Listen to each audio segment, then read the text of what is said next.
வாழ்க வையகம், வாழ்க வையகம், வாழ்க வளத்துடன் உலகெங்கும் இருக்கும் நம்ம குடும்பத்தினருக்கு டாக்டர் டிவைன் தினேஷின் அன்பான வணக்கங்கள். சரி, ஏப்ரல் மாதம் ராசி பலன்கள் பார்க்க போகிறோங்க. சரிங்களா? ராசி இல்லை லக்னம். ஓகே, லக்னத்தை வச்சு பாருங்கள், ஒன்று ஈஸி.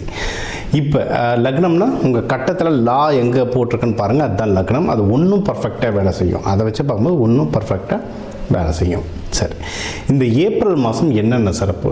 ஏப்ரல் தான் தமிழர்களுக்கான மந்த்தே. ஏன்னா நம்ம தமிழ் புத்தாண்டு ஏப்ரல் 16. நம்மளுக்கு வந்து இந்த சித்திரை அப்படின்றது தான் ஒரு புத்தாண்டாகவே ஆரம்பிக்கிறது. ஸோ ஏப்ரல் புனிதமான மாதம் நம்மளுக்கு ஒன்று. இன்னொன்று சித்ரா பௌர்ணமி வருது, சித்திரகுப்தர்.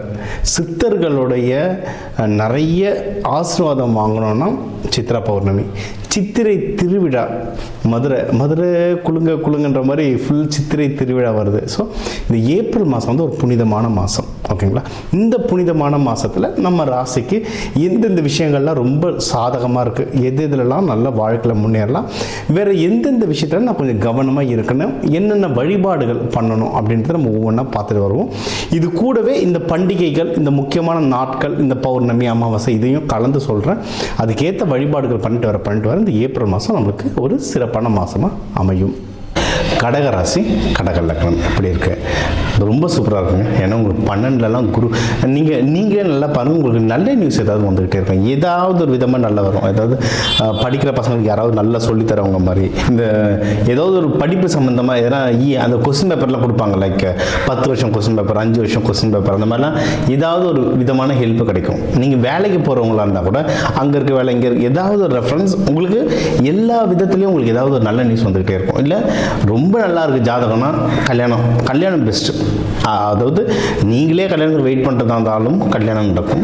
அப்படி இல்லைன்னா நீங்கள் பெரியவங்க உங்கள் வீட்டில் கல்யாணத்துக்கு வெயிட் பண்ணிட்டு இருக்காங்கனாலும் அதுவும் கல்யாணம் நடக்கிறதுக்கு நிறைய வாய்ப்புகள் இருக்குது. ரொம்ப நல்ல டைம். எதுக்குன்னா நீங்கள் ஏதாவது வண்டி வாங்கணும்னா சூப்பரான டைமுங்க. ஏன்னா முக்கியமாக கடக ராசிக்காரங்களுக்கு வந்து இந்த ட்ராவலிங் ரொம்ப பிடிக்கும். கண்டினியூஸாக ட்ராவல் பண்ணுவாங்க. அவங்க வந்து சந்திரன் ரொம்ப ஸ்ட்ராங்காக இருந்ததுன்னா அவங்க பேர்களே வரும். இந்த தினேஷ், தினகரன், இந்த மாதிரி தினம் அப்படின்றது நிறைய வரும். சரிங்களா? அவங்களும் எப்படின்னு பார்த்தீங்கன்னா ட்ராவலிங் பண்ணிக்கிட்டே இருப்பாங்க, ஓடிக்கிட்டே இருப்பாங்க, சந்தோஷமாக ஓடிட்டே இருப்பாங்க. அவங்களுக்கு நிலா மாதிரி ட்ராவல் ஆகிட்டே இருப்பாங்க. சரிங்களா? இந்த மாதிரி ட்ராவலிங் நியூஸஸ் நல்லா வரும். நீங்கள் இந்த டைமில் வந்து குடும்பத்தோடு ட்ராவல் பண்ணுறீங்கன்னா அதுக்கு வந்து பர்ஃபெக்டான டைம். ஒரு ஃபேமிலியாக ஒரு இடம் போனோம் சார், லைஃப் முழுக்க மெமரியாக இருக்கணும் சார்னா இது வந்து ஒரு பெஸ்ட்டான டைம் ட்ராவலிங்க்கு. ஒன்று, வண்டி எதனா வாங்குறீங்க, காரு, அவங்கவுங்க பொருளாதாரத்துக்கு ஏதோ வண்டி வாங்குறீங்களா, பெஸ்ட்டான டைம். வீடு வாங்குறதுக்கு இது வந்து பெஸ்ட்டான டைம். அதுக்கப்புறம் நீங்கள் தாய்மார்கள், அம்மாவோட ஒரு நல்ல ரேப். இப்போ நிறைய பேர் யாராவது அம்மாகிட்ட சண்டை போட்டுட்டு இருக்கீங்க, இல்லை அம்மா கிட்ட வந்து ஏதோ ஒரு வேலை நடக்கணும். நிறைய பேர் வந்து அம்மா ரொம்ப வயசானவங்களும் அந்த செட்டில்மெண்ட்டில் இருக்கிறவங்க அதை பற்றிலாம் கேட்கணுனாலும் இது நல்ல டைம் தான். எல்லாருக்கும் லைஃப்பில் ஏதாவது ஒன்று நடந்து தான் ஆகணும். ஸோ அம்மா கிட்டே செட்டில்மெண்ட்லாம் வாங்குற டைமுக்கு இப்போ அப்ரோச் பண்ணிங்கன்னா இதெல்லாம் ரொம்ப நல்ல டைம். சரிங்களா? நீங்கள் ஏதாவது வாங்க போகிறீங்க, அம்மாவுக்கு எதெல்லாம் வாங்கி தர போகிறீங்க, சாரி வாங்கி தர போகிறீங்க, இல்லை நகை வாங்கி தர போகிறீங்க, இல்லை அம்மா பேரில் வீடு கட்ட போகிறீங்க அப்படின்னாலும் இது வந்து ஒரு நல்ல டைம். அப்பா அம்மாவுக்கு செய்கிறதுக்கும் இது வந்து ரொம்ப நல்ல. ஏன்னா நார்மலாக இருக்கிறத விட சந்தோஷம் இந்த டைமில் ரொம்ப அதிகமாகும். ஏன்னா அந்த வீடுகள் வந்து இப்போ ரொம்ப பவர்ஃபுல்லாக இருக்குது. இது ஒன்று. அடுத்து வந்து ட்ராவலிங்க்கு நம்ம சொல்லியிருந்தோம். ரொம்ப நல்லா ட்ராவலிங். குலதெய்வம் கோவில்கள் நீங்கள் வந்து குடும்பத்தோடு போயிட்டு வர சந்தோஷம் ரொம்ப ஜாஸ்தியாகுங்க. அதை ட்ரை பண்ணி பாருங்கள், ரொம்ப நல்லாயிருக்கும். அடுத்து வந்து வேலையிலே யாராவது வேலை பார்த்துட்டு இருக்கீங்கன்னா ப்ரமோஷனுக்கோ, இல்லை புது வேலை கிடைக்கிறதுக்கோ, இல்லை இருக்கிற இடத்துலையே நல்ல அப்ரைசல் சொல்லுவாங்க. வருஷம் ப்ரமோஷன் வந்து எப்பயாவது கிடைக்கிறது, அப்ரைசல் வந்து வருஷம் கிடைக்கிறது. நிறைய பேருக்கு அதை வாங்குறதே போராட்டமாக இருக்கும். ஆனால் இப்போ வந்து கடகராசி கடகநகரங்களுக்கு வந்து அந்த அப்ரைசல் வாங்குறதுக்கு அதிகமாக வாய்ப்பு இருக்குது. எக்கச்சக்கம் தாராளமாக ட்ரை பண்ணலாம். அதாவது உங்களுக்கு கிடைக்கலன்னா என்ன பிரச்சனைன்றதை பார்த்து முன்னாடி சரி பண்ணுங்க. ஏன்னா இதெல்லாம் வந்து மே மாதம் தருவாங்க. நம்ம வந்து இப்போ வந்துட்டோம், ஆல்மோஸ்ட் ஏப்ரல் வந்துட்டோம், கடைசி நேரத்தில் இருக்கும். இப்போ புஷ் பண்ணிங்கனாவது நம்மளுக்கு என்ன சொல்கிறது, ஒரு 5-6% தரன்றது ஒரு 10-15% வரும். நீங்கள் கார்ப்பரேட்டெல்லாம் பார்த்தீங்கன்னா 10-15% ரொம்ப பெருசு. அதை கூட பிகினர் லெவலில் கிடைக்கும். சீனியராக போக போக எல்லாம் சிங்கிள் டிஜிட்டில் வரும். அதனால் இருக்கிறத புஷ் பண்ணுறதுக்கு இது வந்து ஒரு நல்ல வாய்ப்பாக அமையும். நம்ம ஆரம்பத்தையே சொன்ன கல்யாணத்துக்கு டைம் செமையாக இருக்குது. கல்யாணத்துக்கு டைம் ரொம்ப நல்லா இருக்குது. நீங்கள் வந்து வெளியே புதுசாக பொண்ணு மாப்பிள்ளை பார்க்கணும், மேட்ரிமோனிக்கு போய் அப்ரோச் பண்ணனாலும் டைம் நல்லாயிருக்கு. ஏற்கனவே நீங்கள் பார்த்துருந்தீங்க. ஏன்னா கடகமும் ரொம்ப பாசம் உள்ளவங்க, ரொம்ப எமோஷ்னல், ரொம்ப பாசம் உள்ளவங்க. யாராவது நீங்கள் ஏற்கனவே லவ் பண்ணிகிட்டு இருக்கீங்க, அதை வீட்டில் சொல்லி கல்யாணமாக பேச்ச ஆரம்பிக்கணும்னாலும் இது ரொம்ப பர்ஃபெக்டான டைம். ஏன்னா உங்களுக்கு ஆக்சுவலாக லவ்வும் இப்போ நல்லபடியாக ஒர்க் ஆகும். கல்யாணத்துக்கும் டைம் நெருங்கிடுச்சு. நடுவில் வந்து தொந்தரவு பண்ணுறவங்க வந்து ரொம்ப கம்மியாக இருப்பாங்க. ஒன்றும் பெருசாக இருக்க மாட்டாங்க. இந்த டைமில் வந்து தொந்தரவு பண்ணுறவங்க ரொம்ப கம்மியாக இருப்பாங்க. ஏன்னா உடல்நிலை வந்து கொஞ்சம் டக்குன்னு உடம்பு பூஸ்டப் ஆகிடும். ஏன்னா கடக ராசி லக்னக்காரங்கன்னா எப்படின்னா பார்த்தீங்கன்னா இந்த டக்குன்னு கோல்டு பிடிச்சிரும். கோல்டு சம்மந்தமாக, ப்ரீதிங் சம்மந்தமான ஜென்ரலாக வரும். ஜாதகத்தை பொறுத்து அது எவ்வளோ சிவியர், எவ்வளோ இன்டென்ஸ், எவ்வளோ கம்மின்றதை பொறுத்து ஜென்ரலாக கோல்டில் கேட்சப் ஆகிடும். இப்போ வந்து நீங்கள் ஃபுல்லாக சம்மர் உள்ள வந்ததுனால இப்போல்லாம் கொஞ்சம் உங்கள் உடம்புலாம் கொஞ்சம் நல்லாயிருக்கும். சரிங்களா? அதனால் உடல் நிலையும் நல்லாயிருக்கும். கல்யாணம் பண்ணுறதுக்கு இதெல்லாம் வந்து பர்ஃபெக்டான டைம். அது இந்த ஏப்ரல் மாதம் பார்த்தீங்கன்னா சித்திரை திருவிழா நடக்கும். சரிங்களா? மீனாட்சி சுந்தரேஸ்வரருக்கே கல்யாணமான டைம் இதெல்லாம். அதனால் இந்த மாதிரி நாட்களில் பேசுகிறதோ இல்லை கல்யாணம் பண்ணுறதோ ஒன்றும் பர்ஃபெக்டாக உங்களுக்கு ஓடும். ஓகே, இதை தாண்டி திருமணம் ஆனவங்க ஏற்கனவே மகப்பேறு ட்ரை பண்ணுறது குட். அண்ட் இதுக்கெல்லாம் செலவுகள் இவ்வளவு நம்ம சொல்லிட்டோம், ஆரம்பத்திலே சொல்லிட்டோம். உங்களுக்கு வந்து சுப நிகழ்ச்சிகள் நிறையா நடக்கும். லவ்வோ, கல்யாணமோ, மகப்பேரோ, வேலையில் ப்ரொமோஷனோ, இதெல்லாம் பண்ணுறதுக்கு வந்து செலவுகள்லாம் நிறையா ஆகும். அப்போது டக்குன்னு ஒரு இடத்துல பணம் வாங்கி புரட்டணும், இல்லை உங்கள் கைக்கே எங்கேருந்தாவது அடைஞ்சிருந்த பணம் யார்கிட்டையும் நீங்கள் காசு கொடு. ஏன்னா கடகம் வந்து நிறைய பேர் காசு கொடுப்பாங்க. நிறைய பேர் காசு கொடுத்துட்டு திருப்பி கேட்குறதுக்கு ஒரு மாதிரி தயங்கி இருப்பாங்க. ஸோ அந்த மாதிரி சூழ்நிலையில் வந்து வெளியே நீங்கள் எதனா காசு கொடுத்துருந்தா அதெல்லாம் திரும்பி கலெக்ஷன் பண்ணுறது இது சூப்பரான டைம். ஓகேங்களா? இது ஒன்று. இதுக்கப்புறம் உங்களுக்கு எதுனா தேவைனாலும் யாராவது காசு கொடுத்தோ, பொருள் உதவியாவோ, இல்லை உழைப்பாவோ. இப்போ கல்யாணம் தான் நடந்தால் காசு எவ்வளோ கையில் இருந்தாலும் நம்மளுக்கு எடுத்து போட்டு செய்கிறதுக்குலாம் சில ஆள் வேணும். ஏன்னா இப்போ வந்து நம்ம வந்து எல்லாம் நியூக்ளியர் ஃபேமிலி ஆகிட்டோம். ஏன்னா தனித்தனியாக இருக்கவோ நெருங்கின சித்தப்பா, சித்தி, மாமாங்களே கல்யாணத்துக்கு முன்னாள் நைட்டு வர மாதிரி ஆகிடுச்சு, இல்லை அன்றைக்கி காலையில் வர மாதிரி ஆகிடுச்சு. ஸோ அந்த மாதிரி ஆகிடுச்சு சூழ்நிலை சிட்டிகளில். ஸோ நீங்கள் வந்து எடுத்து செய்யறதும் கண்டிப்பாக உங்களுக்கு வந்து ஹெல்ப்பு தாராளமாக அமையும். ஓகேங்களா? இதுக்கப்புறம் நான் யாராவது பிஸ்னஸ் பண்ணுறீங்கனாலும் பிஸ்னஸும் நல்லபடியாக முன்னேறும். ப்ராஃபிட்ஸும் வருங்க. ப்ராஃபிட் வந்து ஓஹோ இல்லைனாலும் டீசெண்டாக நீங்கள் வந்து ரெகுலராக இருக்கிற பிஸ்னஸாக டீசெண்டாக வந்துட்டுருக்கும் ப்ராஃபிட். ஒன்றும் பிரச்சனை கிடையாது. தூக்கம் நல்லா வரும். இதுக்கு பெரிய பெரிய பிரச்சனை இவங்களுக்கு வந்து கடகத்துக்கு பெரிய பிரச்சனைனா அந்த மூட் ஸ்விங்ஸ்ன்னு சொல்லுவாங்க. ஒரு டைம் பார்த்தா நல்லா அடித்து போட்ட மாதிரி தூங்குவாங்க. எவ்வளோ பிரச்சனைனாலும் எப்படி அந்த பிரச்சனை தூங்குறான்னு சொல்லுவாங்க. இன்னொரு டைம் பார்த்து நல்லா இருக்கும் போதே பார்த்தீங்கன்னா தூக்கமே இல்லாமல் எதையாவது யோசிச்சுட்டு உட்காந்துருப்பாங்க. அந்த மனக்குழப்பங்கள்லாம் ரொம்ப ஜாஸ்தி.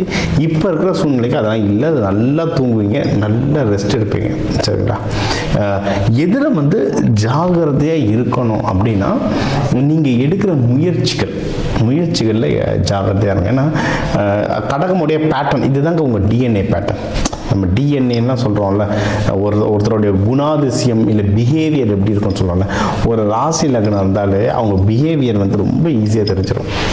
கடகத்தோட பிஹேவியர் எப்படின்னா ஒரு டைம் பார்த்தா நல்லா உடச்சிக்கிட்டே இருப்பாங்க, சில டைம் பார்த்தா புஷ்ஷுன்னு உட்காந்துருவாங்க. ஏன் புஷ்ஷுன்னு உட்காந்து டயர்டாக இருக்கும். ஏன் டயர்டாக இருக்குது, சாப்பிடலையா, தூங்கலையானா ஒரு ஆன்சர் இருக்காது, புஷ்ஷுன்னு உட்காந்துருப்பாங்க. அது அப்படி தான். ஒரு மாதத்தை பார்த்தா 15 நாள் ஆக்டிவாக இருப்பாங்க, 15 நாள் கம்முன்னு இருப்பாங்க. ஒரு வருஷத்தில் பார்த்தீங்கன்னா ஒரு 6 மாதம் முன்னேறிட்டே இருப்பாங்க, இன்னொரு 6 மாதம் புஷ்ஷுன்னு உட்காந்துருப்பாங்க. இதெல்லாம் வந்து கடகத்துடைய ஒரு பேட்டர்ன். இல்லை இந்த சந்திரன் ஸ்ட்ராங்காக இல்லை நீச்சமாக இருக்கிறவங்களுக்கான இருக்கிற பேட்டர்ன் தான் இது. ஓகே, நீங்கள் அப்போ இதுக்கு என்னென்ன செய்யணும் அப்படின்னா தொடர்ந்து முயற்சிகள் இருந்துக்கிட்டே இருக்கணும். அதாவது ஜெயிக்கலை, நடக்கலை. அது சொல்லுவாங்கள்ல, கடமையை செய் பலன் எதிர்பார்க்காதுன்றவன். உங்கள் கடமையை செஞ்சுட்டே வாங்க, நீங்கள் வந்து தாராளமாக ஜெயிச்சிடலாம். ஸோ நீங்கள் வந்து அப்புறம் பண விஷயத்தில் ஜாகிரதையாக யார்கிட்ட கொடுக்குறோம் யார்கிட்ட வாங்குறோன்ட்டு. இப்போ நீங்கள் வந்து முக்கியமானது தெய்வ வழிபாடுகள் அப்படின்னா கடகத்துக்கு வந்து அம்பாள், சரிங்களா. நம்ம எப்பவுமே சொல்கிறது லலிதா திருப்புர சுந்தரி, காமாட்சி அம்மன் வழிபாடுகள் பண்ணுங்கள். சித்திரை திருவிழா வருது, மீனாட்சி அம்மன் தான் ஆட்சி, காமாட்சி மீனாட்சி இவங்கெல்லாம் வந்து ஆட்சியில் இருக்கிறவங்க. ஸோ அவங்கள வழிபாடு பண்ணுறதும் ரொம்ப நல்லது. இப்போ நம்மளுக்கு தமிழ் புத்தாண்டு வருது, சித்ரா பௌர்ணமி கடகத்துக்கு சூப்பராக வேலை செய்யுங்க. பௌர்ணமி அமாவாசைனாவே கடகத்துக்கு வேலை செய்யும், சித்ரா பௌர்ணமி ஒன்றும் வேலை செய்யும். நிறைய பேர் வெள்ளையங்கிரி மலைக்கு போவாங்க. எந்த மலையில் அளவுடோ, எந்த மலையில் ரஷ் இல்லாமல் ஃப்ரீயாக ஏறிட்டு சாமி கும்பிட்டு வர முடியுமோ போயிட்டு வாங்க. மலை ஏற முடியல கோவிலுக்காவது போயிட்டு வாங்க. போயிட்டு வர இந்த ஏப்ரல் மாதம் உங்களுக்கு ஒரு சுபிக்ஷமான மாதமாக அமையும். இப்போ உங்கள் ராசிக்கு வந்து எல்லா முக்கியமான விஷயங்கள் பார்த்தோம். ஓவராலாக எப்படி இருக்கும், கல்யாணம் யாருக்கு, வேலை, மகப்பேறு, கடன், கொடுக்கறது வாங்குறது, தொழில் யாருக்கு அமையும், ஆஃபீஸில் ப்ரமோஷனுக்கு அமையும், வெளிநாடு போகிறது, உடல் உபாதைகளில் எப்படி சரி பண்ணுறது, என்னென்ன வழிபாடுகள், எந்தெந்த தெய்வங்கள் எந்தெந்த நாளில் வழிபாடு பண்ணுறது, இது எல்லாமே நம்ம வந்து முக்கியமாக ஒரு ஓவராலாக எல்லாத்தையும் நம்ம பார்த்தோம். சூப்பர். இப்போ அதான் 12 ராசி, ஒரு 12 கோடி தமிழர்கள் இருக்கும். ஒரு ராசியும் ஒரு கோடி பேருக்கு பொதுவாக சொல்லியிருக்கோம், பொது பலனாக சொல்லியிருக்கோம். இதுவே ஒர்க் ஆகும். ஒன்றும் ஸ்பெசிஃபிக்காக இல்லை, எனக்கு இது பத்தலை, எனக்கு ஒன்றும் கிளாரிட்டி வேணும், இல்லை நீங்கள் சொல்கிறது சிலது எனக்கு நடக்கலை அப்படின்னா நீங்கள் வந்து உங்கள் ஜாதகத்தை வச்சு தான் பார்க்கணும், சரிங்களா. ஒன்று உங்கள் ஏன்னா தனிப்பட்ட ஜாதகத்தை வச்சு கிரக நிலைகள் மாறும்ல, அப்போது அதை வச்சு தனிப்பட்ட ஜாதகம் வச்சு பார்க்கணும். இது ஒன்று. இன்னொன்றுங்க, ஜாதகம்ன்றது ப்ரெடிக்ஷன். இது நடக்கும், இதெல்லாம் நடக்க வாய்ப்புகள் இருக்குன்ற ஒரு கால்குலேஷன், இதுதான் ஓகேவா. இதை தாண்டி நமக்கு வந்து இந்த கிரகங்களோட எப்படி நம்ம வந்து ஒரு அலைன்மெண்ட்டுன்னு சொல்லுவாங்க, அவங்களுடைய வேவ் லென்த்தில் நம்ம அலைன்மெண்ட் ஆகிட்டோம்ல, அவங்க போக்குலேயே நம்ம போயிடணும்னா ஜெயிச்சிடலாம். இப்போ சனி பயிற்சி நடக்குதுன்னா அப்போ அந்த சனி தாக்கம் குறைக்கிறதுக்கு என்னென்ன, இப்போ நான் வந்து தெய்வ வழிபாடுகளாக சொல்லியிருக்கேன். ஆனால் இதை தாண்டி நிறைய இருக்குது. விதைகள், கலர் தெரப்பி, அரோமா தெரப்பி, நறுமணங்களை வச்சு அவ்வளோ விஷயம் நம்ம சாதிக்கலாம். அதனால தான் கோவிலில் சாமிக்கெலாம் பூலாம் கொடுக்குறோம்லாம், நறுமணத்துக்கு எது கொடுக்கணும். ரொம்ப பெரிய ஆளுங்க போது நிறைய இந்த எசென்ஷியல் ஆயில்னு தருவாங்க, அரோமா தெரப்பின்னு, நறுமணங்களை வச்சு நிறைய மேஜிக் பண்ணலாம். விதைகள், கோவிலில் வந்து ஒரு சாமியை பிராண பிரதிஷ்டம்னு சொல்லுவோம். அந்த சாமியை பிரதிஷ்டம்னா கீழே நவதானியம் கொட்டுவோம். எதுக்கு நவதானியம், அந்த நவகிரகங்களுடைய சக்தியும் உள்ளே இறங்கும். அப்போ அதை நமக்குள்ளே எப்படி கொண்டு வரது, விதைகள் மூலமாக பயிற்சிகள். கலர், ஒரு கலர் ஒரு கிரகம், எந்த கலரை போட்டால் இப்போ என் கிரகத்துக்கு எது வேலை செய்யும், இந்த மாதிரி விஷயங்களை நிறைய பயிற்சிகளாக சொல்லித்தரேன். எக்கச்சக்கம் பயிற்சிகளாக சொல்லிட்டோம். அதாவது ஒரு ஜோதிடத்தை நான் கேட்டேன், அவர் கல்யாணம் நடக்கும்னாரு, அவர் சொன்னதுனால நடக்கும்னா அப்படிலாம் நடக்காது. அதுக்கான சாத்தியக்கூறு இருக்குது, அதுக்கான முயற்சி எடுக்கணும்.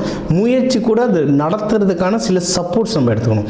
இந்த பயிற்சிகள் பண்ணணும், இந்த கோவில்கள் பண்ணணும். கோவில் சாமி ஒன்று கூட ஒன்றும் சில பயிற்சிகள்லாம் சொல்லுவோம். அதெல்லாம் பண்ண ஒரு இடம் ஏன்னா ஒரு கிரகத்துக்கே எனக்கு சொல்கிறதுக்கு மணிக்கணக்கில் ஆகும். அதனால் எல்லாமே இந்த 8-10 நிமிஷத்துக்குள்ளே அடக்க முடியாது.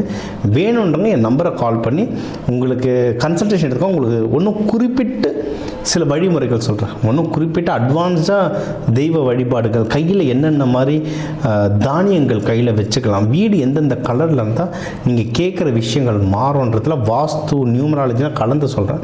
இதெல்லாம் நீங்கள் செஞ்சுட்டு வர இந்த ஜோதிடம், இது வந்து இந்த ஆன்மீகத்துக்குரிய கொஞ்சம் அறிவியலையும் கலந்துட்டு வர உங்கள் முயற்சிகள் சேர நீங்கள் கேட்குற எல்லா விஷயமும் எல்லாமே இந்த ஏப்ரல் புத்தாண்டில் அந்த சிவபெருமான பார்வதியை நடத்தி வைக்க டாக்டர் டிவைன் தினேஷின் அன்பான வணக்கங்கள். வாழ்க வளத்துடன்.